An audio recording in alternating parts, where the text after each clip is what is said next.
ட்ரோல்னால அதிகமா பாதிக்கப்பட்டு பல முறை கண்ணீர் விட்டு அழுதுருக்கேன்னு சமீபத்திய பேட்டி ஒன்றுல உருக்கமா பேசியிருக்காங்க நடிகை ஸ்ரீலீலா.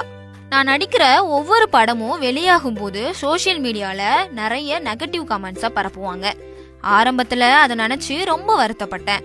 நிறைய டைம் கண்ணீர் விட்டு கூட அழுதுருக்கேன். ஆனா இப்போ அப்படி இல்லை. பாராட்டு, விமர்சனம் என எல்லாத்தையுமே சமாளிக்க கத்துக்கிட்டேன். எந்த கருத்து முக்கியமோ அதை ஏத்துக்கிட்டு, எது தேவையில்லையோ அதை தூக்கி போட்டுருவேன்.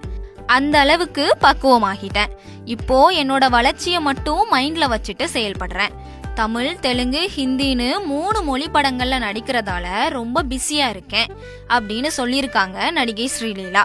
பராசக்தி படத்துக்கு அப்புறம் நடிகை ஸ்ரீலீலா பவன் கல்யாணோட சேர்ந்து நடிச்ச படம் தான் உஸ்தாத் பகத்சிங். இந்த படம் ரிலீஸ் ஆகி இப்போ நல்ல வரவேற்பு பெற்றது குறிப்பிடத்தக்கது.